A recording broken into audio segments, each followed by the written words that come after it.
News Talk 610 AM and 102.1 FM. KVNU. It's now 4:05 on this Monday afternoon, and I'm Will Fiegelwright with your local headlines as we begin KVNU's For the People show. Well, the 495-acre Bonneville fire that's burning in the foothills above the University of Utah has now reached over 5% containment as officials have lifted a shelter-in-place order. Now, the wildfire, which ignited on Saturday near Red Butte Gardens, has been moving uphill away from homes. However, some wind shifting yesterday did result in firefighters issuing a ready-to-evacuate order for some residents in the Arlington Hills neighborhood. Now, crews say they have been utilizing aerial water retardant drops to be able to slow the fire's progress in the Red Butte and Dry Creek drainage areas. Now, this is a cause of that fire remains under investigation. Meanwhile, firefighters successfully have protected threatened homes near Eureka from the iron fire that yesterday grew to over 22,000 acres in Juab and Utah counties. Now, despite the wildfire's extreme intensity and 0% containment, emergency officials reported that no structures were lost. Now, the blaze, which ignited Friday just west of Eureka, had prompted mandatory evacuations for the town and nearby ranches. Now, over the weekend, Governor Spencer Cox visited the scene and praised first responders, calling the preservation of the town a miracle after a perilous night. Now, high winds had temporarily halted air operations, but an evacuation center had been set up at a local church in Alberta.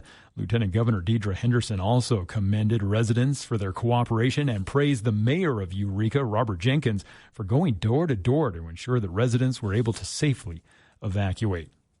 And law enforcement is continuing to investigate the death of a 17-year-old California girl who was thrown from an OHV Friday afternoon near Bear Lake and died. Now, the fatal crash happened at about 4:15 at Heritage Park in Garden City. Now, according to the Utah Department of Natural Resources, 4 California teenagers were doing donuts in the parking lot when the driver lost control and the OHV rolled over.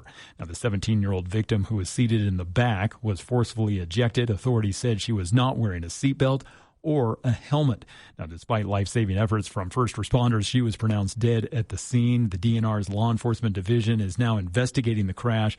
And following the incident, state officials urged OHV riders to always wear helmets and to understand their vehicle's capabilities. Well, the heat is on, and it's going to stay on through the week as temperatures have been in the low 90s today. Tonight, we're going to drop into the mid-50s and then be back into the low 90s for tomorrow. Wednesday, looking like it's going to be the warmest temperatures of the week as we'll get into the mid-90s and then settle back into the low 90s for Thursday, Friday, and much cooler weather coming for the weekend as we have a chance of some showers. And bringing you our weather here at the top of the hour is Dr. Keith Nilsson, offering board-certified orthopedic surgery and experience in treating sports injuries and arthritis. Contact Dr. Keith Nilsson to find out how he can eliminate your pain. Visit his website at drkeithnelssonortho.com. That's drkeithnelssonortho.com. And I'll have another check of local news coming up at the bottom of the hour as KVNU's For the People show with Jason Williams is coming up next. KVNU News Time. It's now 4:08. Hello, Cache Valley. It's Matt Robbins with Quality First Insurance, and we're changing our name to Alara Group. We're still your local hometown team, but now with even more options. By teaming up with one of the nation's top insurance firms, we can bring you more carriers, better value, while keeping the small town personal service you count on. Come see us in North Logan. Same face, same place. Or call 435-752-0101. Local news and the best talk. News Talk KVNU. Cache Valley Cruises. Every summer, there's one weekend in Cache Valley that just feels different. The rumble of classic engines, the smell of barbecue and funnel cakes, and crowds of people making summer memories together. The Cache Valley Cruise-In is back for its 44th year. Nearly 1,000 classic cars and custom builds roll into town for 3 days of nostalgia, horsepower, music, food, shopping, and fun. Thursday night, kick things off with a live concert featuring Cooper Allen and Ingrid Andress. Buy tickets now at the Cache Valley Cruise Inn website. Check out the massive Rat Fiend collection. Enjoy fun food, discover unique vendors and gifts, and don't miss the legendary parade cruising down Logan's Main Street. And one lucky attendee is driving home in a stunning 1965 Shelby Cobra replica. Every ticket purchased for the Cruise Inn automatically enters you to win the car. The Cache Valley Cruise Inn, July 2nd, 3rd, and 4th. Get tickets and details at the Cache Valley Cruise Inn website. KVNU's For the People with Jason Williams and Bill Walter. And it is Utah known as the fraud capital of the world. Not because we have more people committing fraud, but because we have so many people falling for it. Going beneath the headlines and connecting you to the newsmakers. The radio is a great way to get the word out to a lot of people in an emergency. So we thank you for your help and being a partner with us. For the People on News Talk KVNU 610 AM, 102.1 FM, online at 610kvnu.com and on the KVNU mobile app.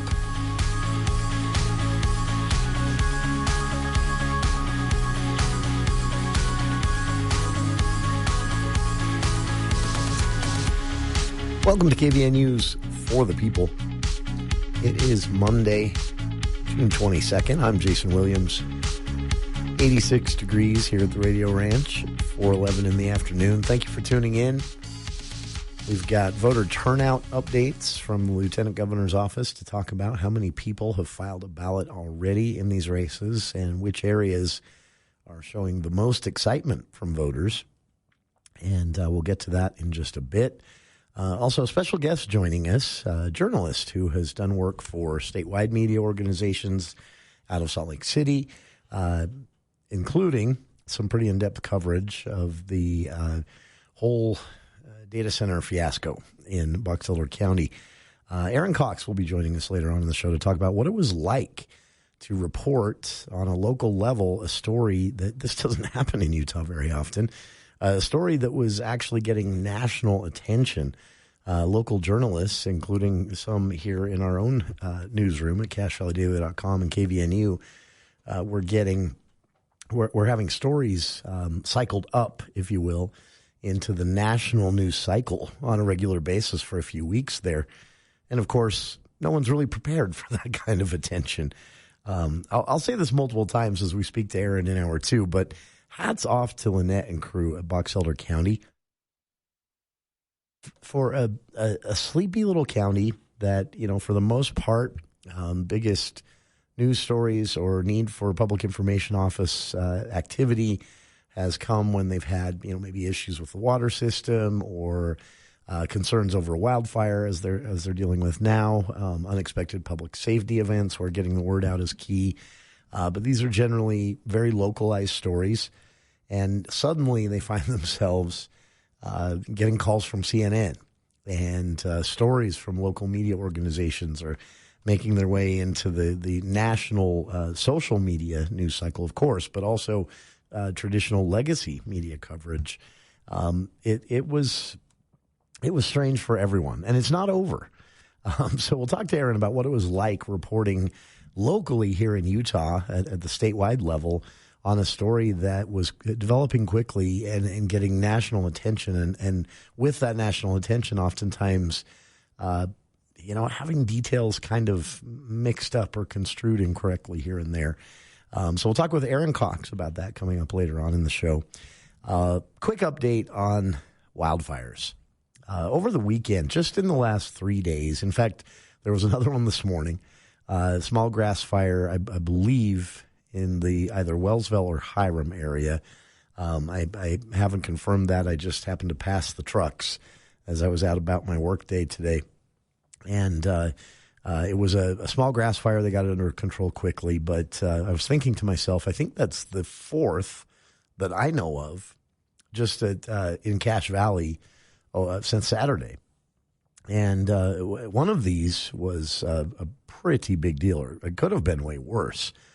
That on June 20th, on Saturday, several different firefighter crews from the southern part of the valley responded to a barn fire.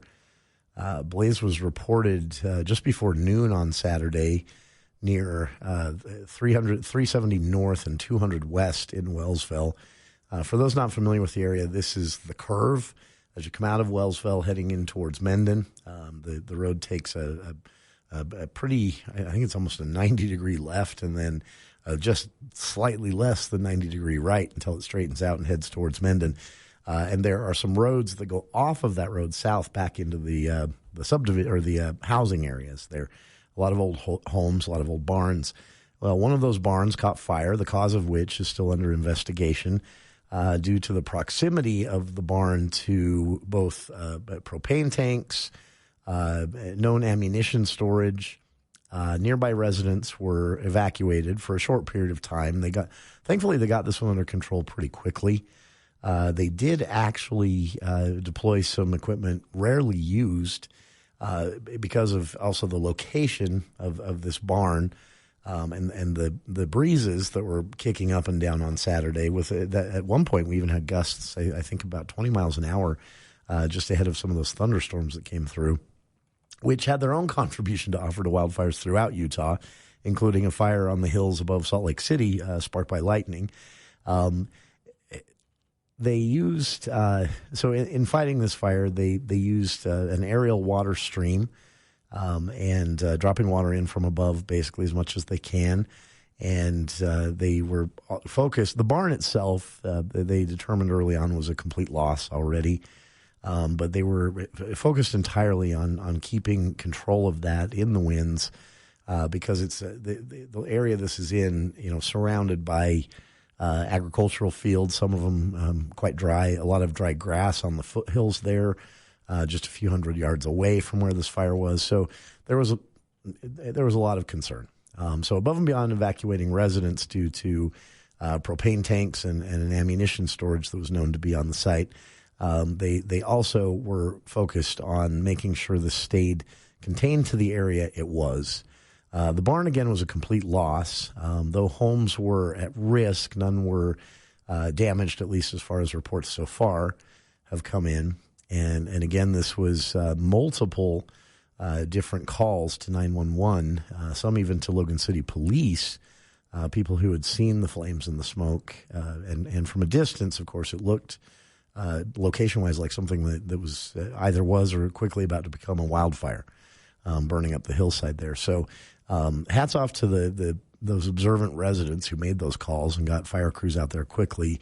Everything ended up being okay except for the barn, which was, again, a total loss. But it's just a reminder that it's when it's this hot and this dry and there's so little humidity in the air and you throw some winds on top of that, it doesn't take much to burn a barn, to start a grass fire that can quickly spiral out of control. We've been lucky so far, but there is concern. In fact, along these lines, the National Weather Service has issued a red flag warning for all of southeastern Utah for tomorrow due to the gusty winds and very low humidity in the forecast. This is literally the entire southeastern corner of the state under this red flag warning. They're expecting winds up to 35 miles an hour, gusts at least, 5 to 10% humidity, and, of course, the heat. This is a trifecta for a rapidly spreading fire should one spark. So they're asking residents there to avoid all activities that could spark and follow all in place local fire restrictions, of course, and then reminding people of some non-traditional warnings, but maybe shouldn't be non-traditional. We all know that target shooting into dry grass when it's already this dry, boneheaded idea. We all know that if you're grinding or welding, you want to be in an enclosed space or have some kind of barricade between you and anything that could ignite. Utah Fire Info has posted a video to show you how quickly a spark from a grinder can ignite a patch of grass. They had a little patch of grass they let grow in the spring until it was about 1.5 feet high, and then they've not watered it. They've let it dry out like much of the grass that's out there on the foothills around the valley right now. And then they just tap a grinder against a piece of rebar, literally just tap it. You see maybe, 5, 10 little bright embers shoot off of that when they tap it against the rebar. And then they just step back and wait for a second, and you can see the smoke coming out of the grass within about a minute. So they're doing this not to be alarmist. They're doing this to remind everybody that it doesn't take a lot when things are this hot and this dry, and there is plentiful fuel out there right now for a wildfire. So be careful. We're not even into fireworks season yet officially. That's going to be interesting to say the least. It's already dry enough that we're seeing wildfires every day here in Utah. In the last 24 hours, for example, 3 new fires have started in Utah just in the last 24 hours. None of them large, all of them under control quickly. There have been some large fires, though. The tower fire, now 100% contained. This was in the roughly the Sanpete County area. It's now 100% contained, but before they were able to get it contained, it burned nearly 1,600 acres. The largest fire still burning, first discovered on the 16th of June, the Sawmill Fire down just a little southwest of Sevier County. That Sawmill Fire is only listed at about 20% contained and has so far burned about 4,000 acres. And the largest fire to date, they're calling this the Iron Fire. This is burning in the hills south of Summit County, right where Summit County and Duchesne County meet, basically. The Iron Fire is 0% contained and so far has burned about 22,000 acres. By the way, if you're feeling it in the air, if your throat's a little scratchy, if you're having a few asthmatic symptoms, it's pretty hazy out there. That is wildfire smoke combined with dust and pollen and everything else that is in the air even without the fires. So in the last 24 hours, including ongoing fires, 5 large fires, 3 new starts, and that's just in the last 24 hours. So total so far this year, the 2026 season, which starts, I think they start the season 1st of March. So total so far, 338 fires. Total acres burned here in Utah, 45,000 acres. Of those 337 fires, 257 of them were human-caused. That accounts for about 33,000 acres burned by human-caused fires, and about 55 of the fires have started natural causes, lightning, things like that. And 25 fires still have an unknown cause. They burned about 200 acres. So natural wildfires, or naturally caused wildfires, lightning, things like that, have burned about 10,000 acres so far this year. Human-caused wildfires have burned about 34,000 acres this year. And one final reminder from both the Utah Forester, local fire managers, and the Utah Fire Info Authority representatives. They're reminding everyone as well about the heat that comes off the underside of everything from a passenger car to an OTV. That heat is enough to turn dry grass into a fire. So watch where you're parking it, watch where you're driving it. It doesn't take a lot of contact with a catalytic converter or even an oil pan cover on an OTV that's been running for a couple of hours. Those can get hot enough you can't touch them. That's hot enough to turn grass into a fire. So watch where you're driving, watch where you're parking, and then also remember anything coming into contact, any piece of metal or anything hard like metal coming into contact with just a generic rock on a trail can also become a spark. Dragging trailer chains, of course, big no-no. Keep an eye on that. As far as fires go, the Utah Fire Info Authority is saying just follow restrictions in whatever area you're in. They will be posted. But right now, as far as I understand it, statewide, fires are only allowed in improved campground areas. I don't think they ever lifted that restriction for the year yet. So just something to keep in mind. If you want to see the map of the Utah Wildfire Dashboard, they call it, I've linked to it on our Facebook page. You can also just do a quick search for Utah Fire Info. Find them on social media, Facebook, Instagram, and Twitter as well. And we'll be back. Some early numbers for tomorrow's primary day election from the Lieutenant Governor's office.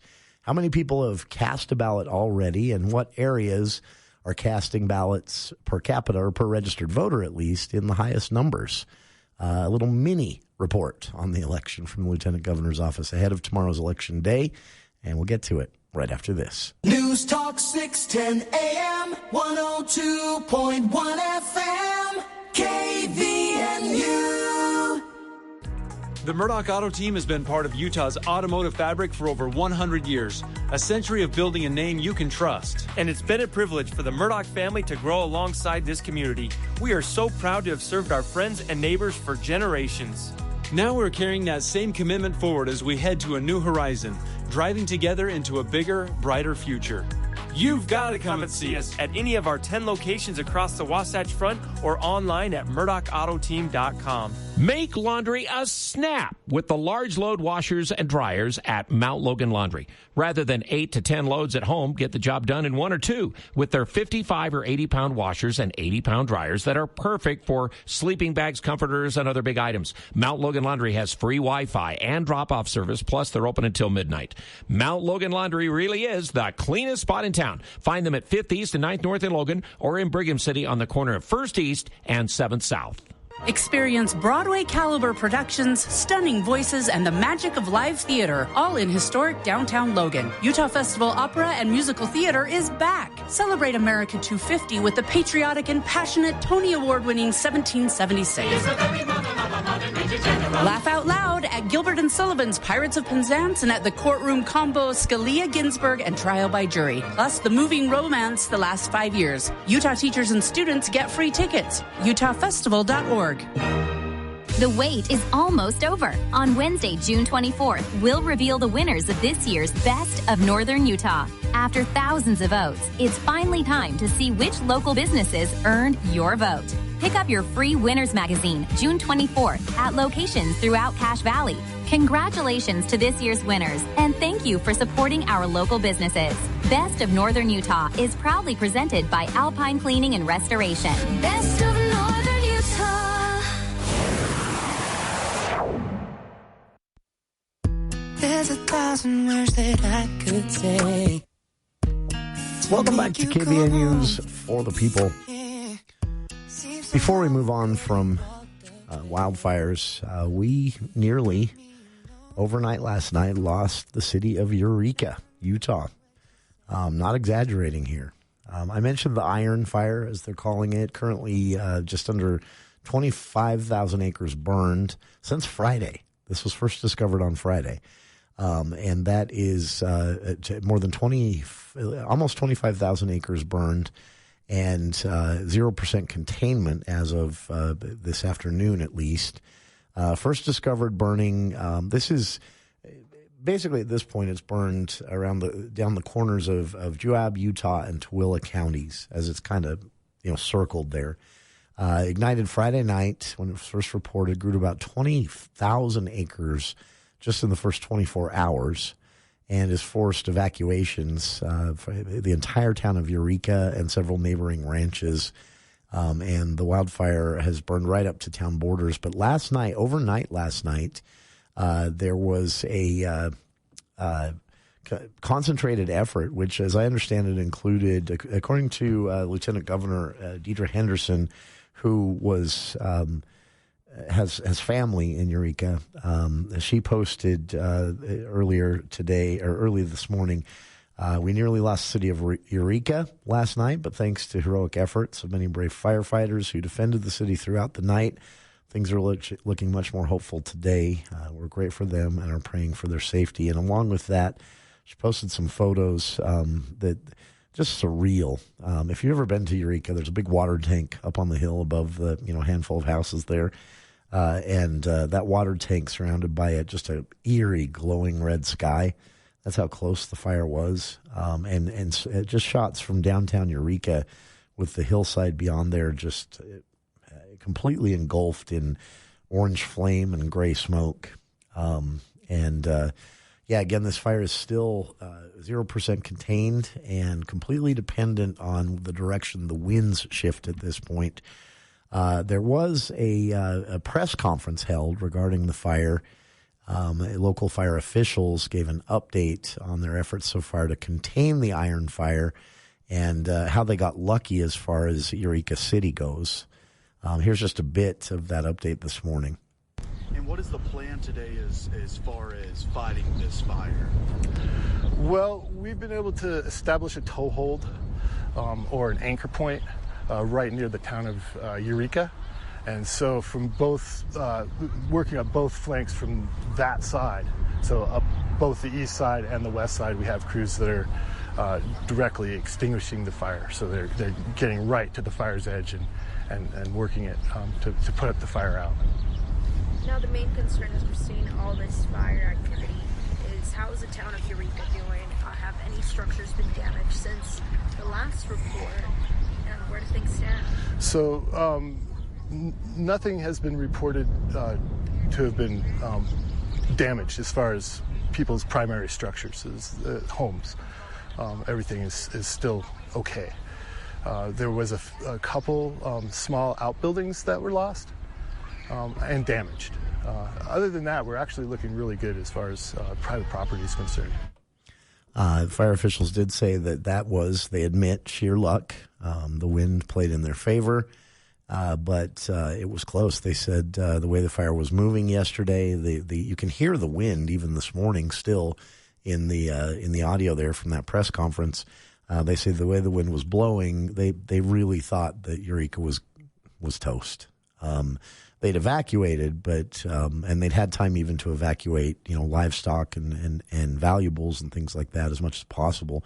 But they said they knew if it came down that hill in the direction the wind was blowing, there was no way to stop it. The wind changed. Thankfully, they were able to, as fire officials said there, get a toehold, he called it, to establish a bit of a fire berm to keep the fire away from town, and then winds played in their favor.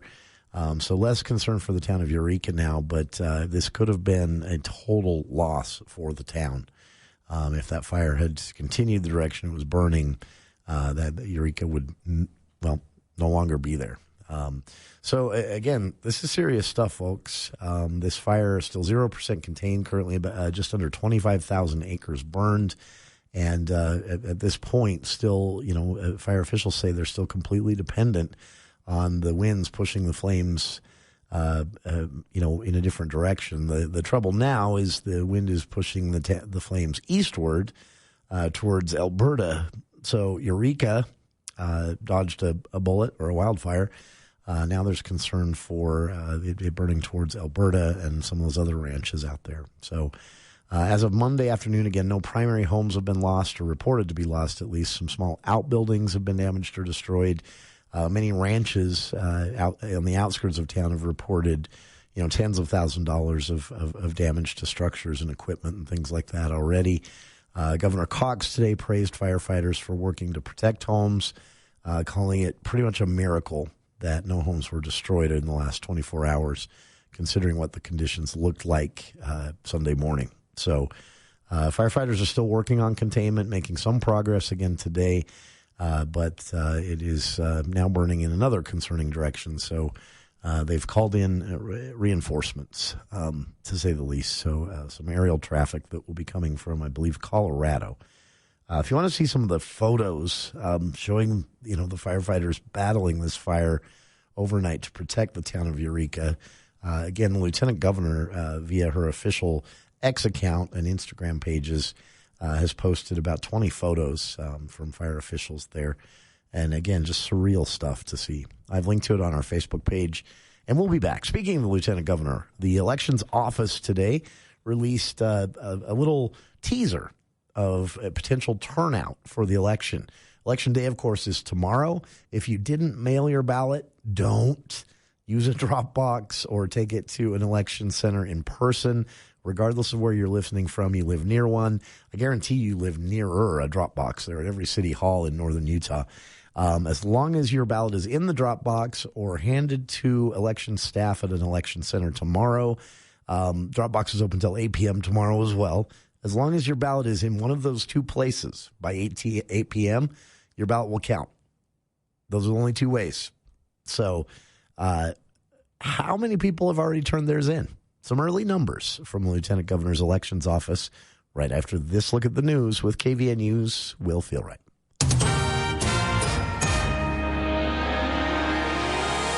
Well, thank you, Jason. The Tabernacle Choir and Orchestra at Temple Square will be returning to the Hollywood Bowl this week for 2 benefit concerts, marking exactly 100 years since the choir's first performance at the iconic venue. Now, the Songs of Hope concerts are scheduled to take place on Wednesday and Thursday and will feature several high-profile guest artists, including Donny Osmond, David Foster, along with Catherine McPhee and the Bonner family. Now, the choir first performed at the famed amphitheater back on July 28th of 1926. Now, all ticket revenue from the performances are going to be donated to global charities that are serving women and children. Now, the Church of Jesus Christ of Latter-day Saints has said that it'll match the revenue raised, doubling the total charitable contribution. Now, the events, which are sponsored by the O.C. Tanner Gift of Music Trust, will also be broadcast to hundreds of watch parties around the world. Well, 2 men are facing aggravated murder charges following a fatal shooting that happened at a Taylorsville gas station. Alejandro Baez, along with Daniel Rodriguez, were arrested over the weekend and booked into the Salt Lake County Jail. Now, police said they responded to a gas station in Taylorsville and found Isaiah Chavez dead in a parking lot. Now, according to court documents, an argument had broke out between groups that were waiting to learn the location of a house party. Now, surveillance footage had showed Chavez walking toward Baez's vehicle. Police allege that Baez fired a weapon from the car, prompting Chavez to return fire. Now, additional shots were fired from Baez's vehicle as it drove away, killing Chavez. Now, Baez later admitted to firing a round, claiming that he only intended to scare off Chavez. Now, both suspects are facing charges of aggravated murder, felony firearm discharge, and obstruction of justice. And the planned federal immigration detention facility in Salt Lake City that is reportedly off the table is now drawing some mixed reaction from Utah's political leaders. Now, the New York Times last week had reported that federal officials are scrapping plans for the facility that is near the Salt Lake City International Airport. Now, the Department of Homeland Security had purchased the warehouse back in March for more than $145 million, prompting intense public pushback and also a federal lawsuit. Now, DHS officials recently stated that they are now focusing on utilizing existing detention space. Now, state leaders remain sharply divided on the shift, though. Senate Minority Leader Liz Camilla of Salt Lake City celebrated the development, citing concerns over civil rights violations. However, Representative Matt McPherson of West Valley City expressed disappointment, noting that the facility would have freed up vital jail space for local law enforcement. Well, hot temperatures continuing through the rest of the afternoon as we're going to see these clear skies through the week, with temperatures today been in the low 90s. Tomorrow will stay in the low 90s, with overnight temperatures tonight dropping into the mid to low 50s. And then we'll see warmer weather on Wednesday around the mid 90s, settling back into the low 90s for Thursday, Friday, and then a chance of some showers coming in on Saturday and Sunday that could bring temperatures back into the 70s, at least bringing a little bit of relief for the weekend. And it's Firehouse Subs that brings you our weather here at the bottom of the hour. Congratulations to Jake Lindsay, owner of Drop Tine Lawn Care and Service, our latest Above and Beyond Salute winner. A listener nominated Jake, telling us how he works long hours to take care of his customers. So to say thanks, we gave him a $40 gift card to Firehouse Subs. If you want to nominate somebody, just go to our website, kvnutalk.com. We've got more of KVNU's For the People show coming up in just a minute. I'll have another check of local news on the way at 5:05. I'm Will Feelright for KVNU News. ABC News, I'm Michelle Franzen. Peace negotiations between the U.S. and Iran remain fragile, but both sides say progress was made on the first round of talks. It includes the U.S. issuing a 60-day waiver allowing Iran to sell oil again. President Trump today says any profits will return to the U.S., he says, in the form of exports for U.S. grain. If the sanctions go out, money's going to be put into this country. All that money's coming back in the form of purchases of food, which they desperately need.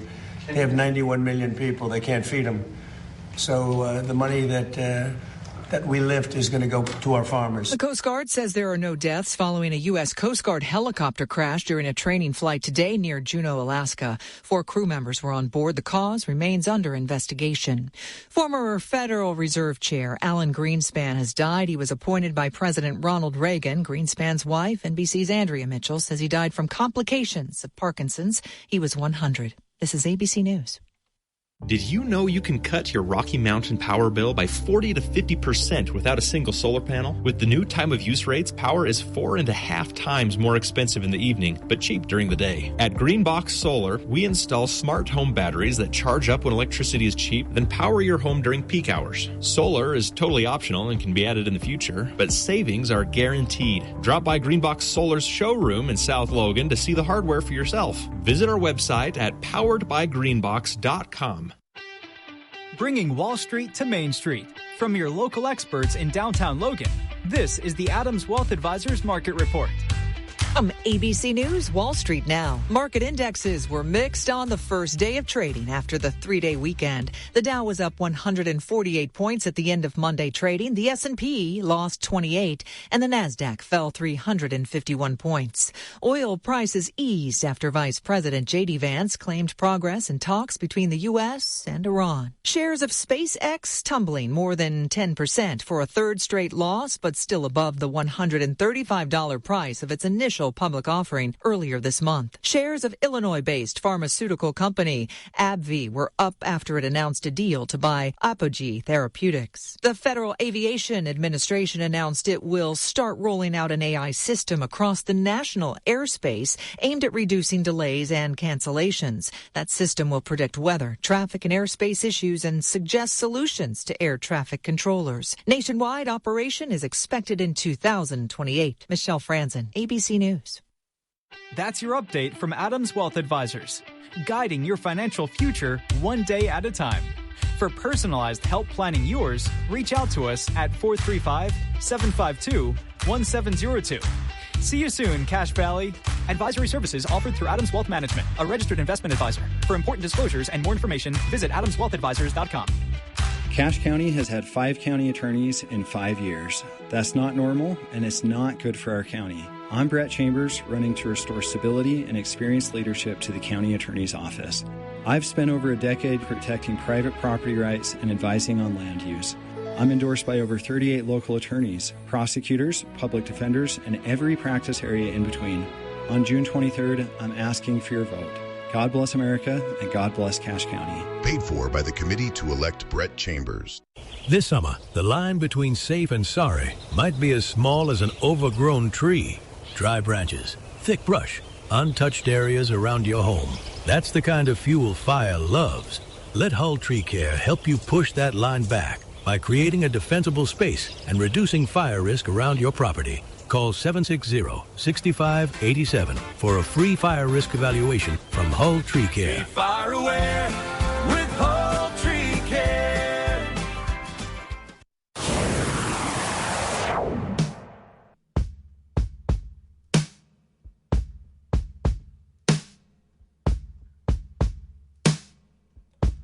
Welcome back to KVN News for the people.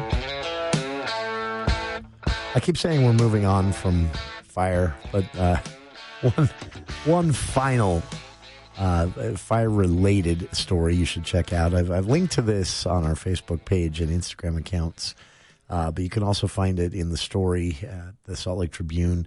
In 2025, House Bill 48 passed. This was the legislature requiring the Utah Division of Forestry, Fire, and State Lands to better identify where development is meeting wilderness. We call this the wildland-urban interface, and the new law actually took effect on the 1st of this year. Representative Casey Snyder sponsored the bill and said at the time, we've done a better job of mapping, and we were able to actually remove 160,000 people from the WUI, as it's known, wildland-urban interface. Why should you care? Well, your insurance company does.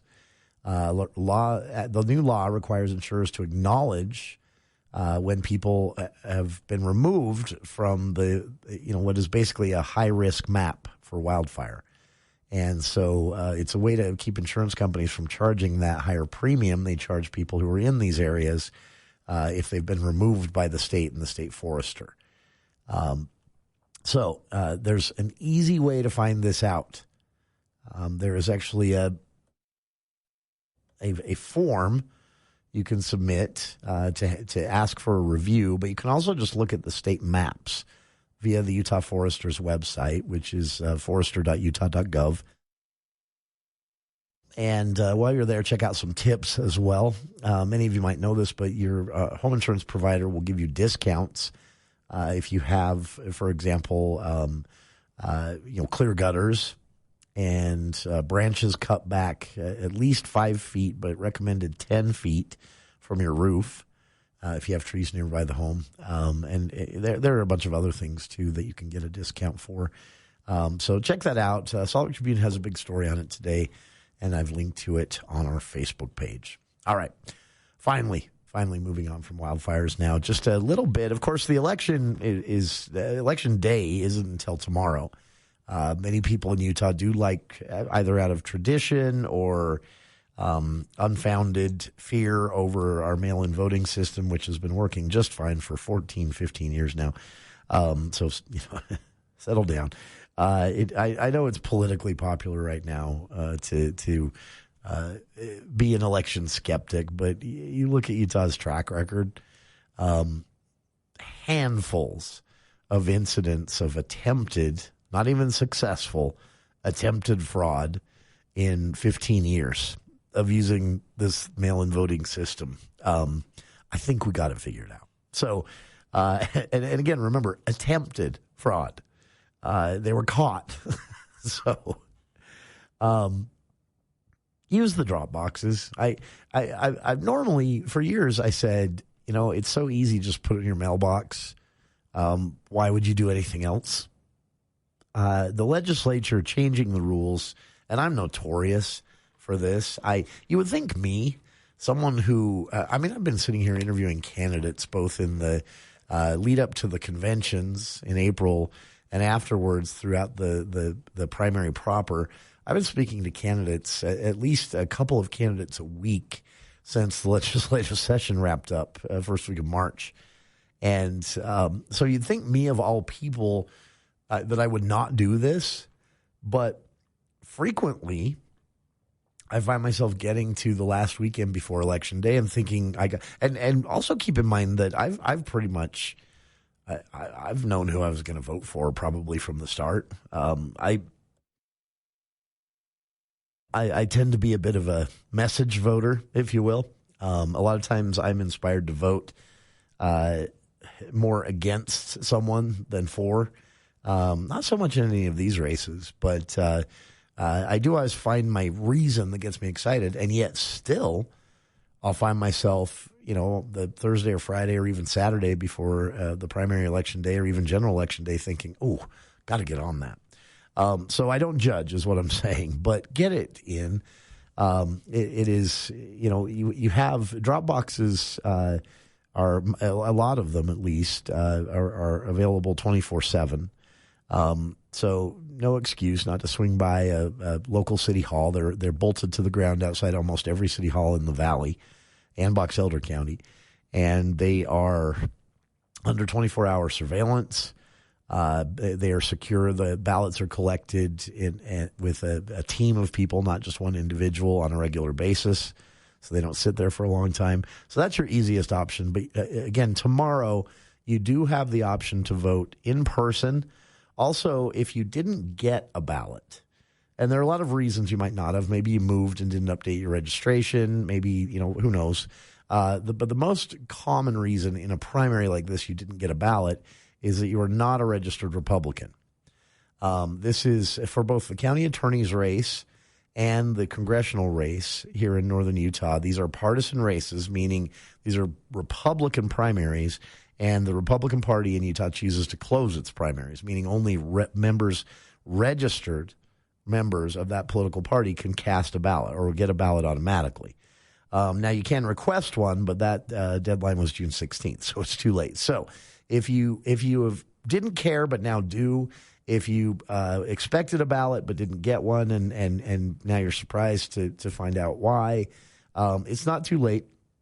Anyone who is, legal to vote in Utah can go in tomorrow on Election Day to the election center, basically the county convention center there at the fairgrounds where they do this every year. And you can vote. You can both register and vote in person. So even if you're currently registered as unaffiliated or even registered as a Democrat, you can go in tomorrow and re-register as a Republican, and they'll let you cast what's called a provisional ballot. What that means is you fill out a ballot. It's an actual ballot, but it's provisional because it's not going to count unless you are cleared to vote. But if you've been registered before, you will be cleared to vote, and your ballot will be tabulated in before final results are released before the certification day. So if you want to vote, didn't get a ballot, and didn't get time to check into it, not too late, but you do have to go in person tomorrow and register and cast a ballot at the same time. If you want to see what qualifies as official voter ID here in Utah, there are several different things you can take with you, which you'll need to do even if you have previously been registered before, if you're going in person tomorrow. And a list of everything that qualifies as voter ID here in Utah, easy to find. Just go to elections.utah.gov, and there's a list right there on the front page for in the voter info bracket. So, all right. What do we know so far? Not a lot. Of course, Election Day is tomorrow. Polls will be open. Drop boxes will be open until 8 p.m. tomorrow. Any ballot physically in a drop box or in the hands of election staff at the election center tomorrow by 8 p.m. will be counted. Anything coming after that will not. And postmarks don't mean anything anymore, so keep that in mind. If you are concerned, by the way, if you say you're hearing this and for the first time doing the math and realized you mailed your ballot on Saturday and you're not sure if it's going to get there by 8 p.m. Tuesday, you can't guarantee that. You can also go in tomorrow, in person only again, to the election center there at the fairgrounds, which will open at 8 a.m. You can go in and ask them to void the ballot you've mailed. Just explain to them, I mailed it. Now I'm not sure it's going to get here by 8 p.m. tonight, Tuesday night.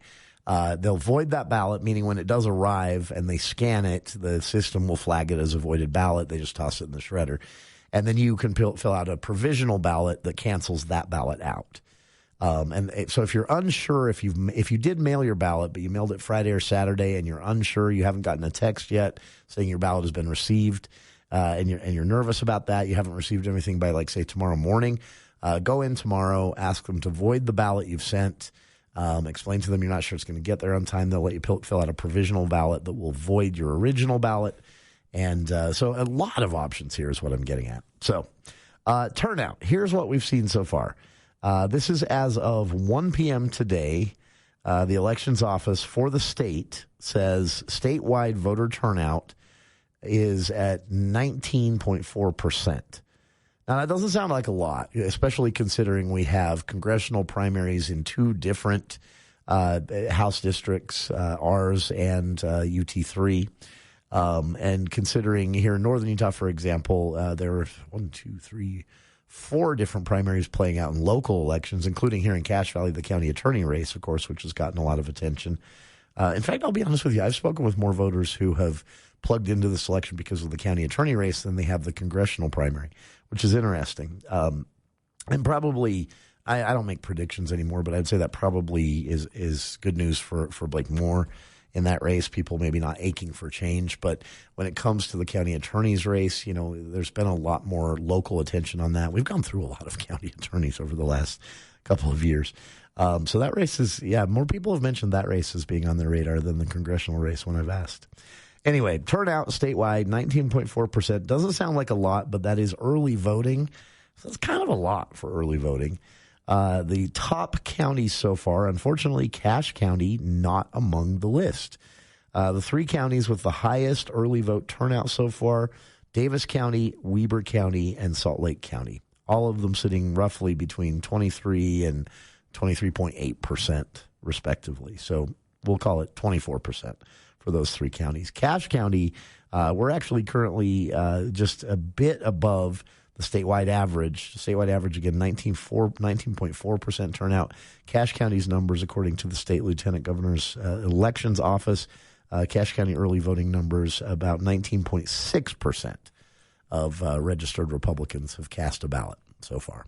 So I hope that at least doubles, folks. Make it happen. We'll be back with more of KVNU's For the People right after this.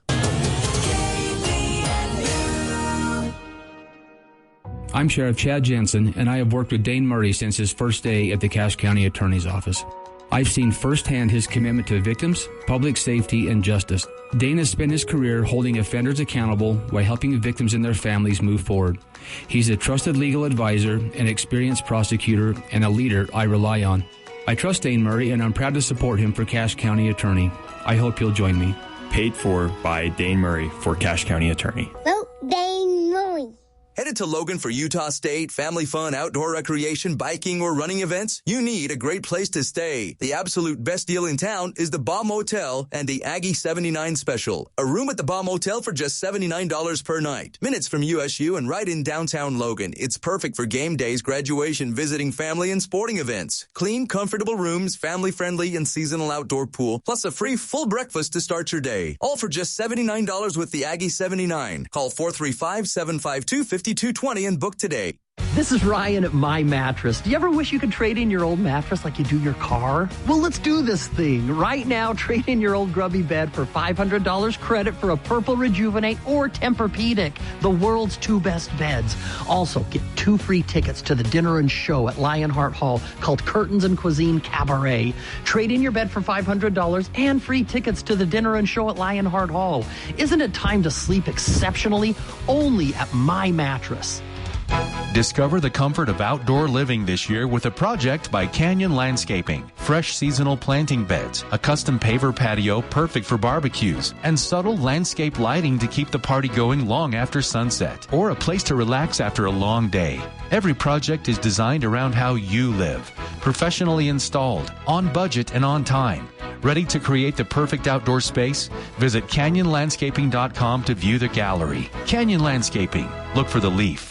The Above and Beyond Salute. Hello. This is Jake Lindsay. It is. I understand you own Drop Time Lawn Care. Is that right? We do. Well, they told us how you work very long hours taking care of your customers, not only their lawns, but also helping with snow removal during the winter. So I've got a $40 gift card for you from Firehouse Subs. I would love that. That's awesome. Consider it an early Father's Day gift, all right? All right. Thank you. I appreciate it. The Above and Beyond Salute, sponsored by Firehouse Subs on News Talk KVNU.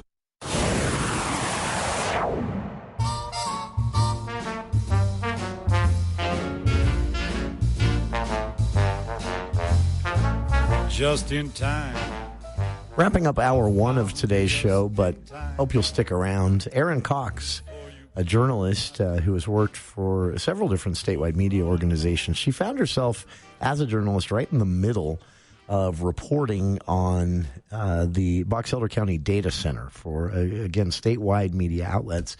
And the strangest, most un-Utah thing happened. This happened to us, too, here at the Cache Valley Daily and KVNU newsroom. All of a sudden, national attention. National media organizations were asking if they could use photos and video, if they could reshare details of a news report, things like that. Not what we're used to around here, right? It was weird. Erin's going to talk to us about that experience, what it was like reporting this story as the national press not only caught wind of it, but then started getting things wrong left and right. And it was wild. So journalist Erin Cox will be our guest at the start of hour two of today's show. We'll also talk about some legislation Senator John Curtis has proposed that he says is necessary to protect the firearms industry from frivolous lawsuits. Understandably, this has gotten some controversy around it. But it is probably a debate worth having because it doesn't just apply to firearms manufacturers. We'll talk about it. Final note here. Speaking of America 250 celebrations, which we will in hour two, Box Elder County has announced one, and it's coming up quickly. The fairgrounds in Tremonton on June 26th, around 8:30 p.m. as the sun goes down. they're holding an America 250 movie night. This is a kickoff event for a series of events Box Elder County will be hosting. They're going to kick things off with Disney Pixar's Cars and free Peach City ice cream.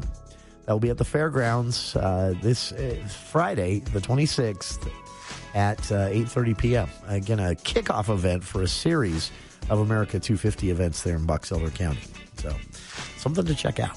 Stick around. Journalist Aaron Cox, again, joining us in hour 2 to talk about what it was like reporting statewide media-wise on the Box Elder County data center as the national press caught wind of it. That's next here on KVNU Logan.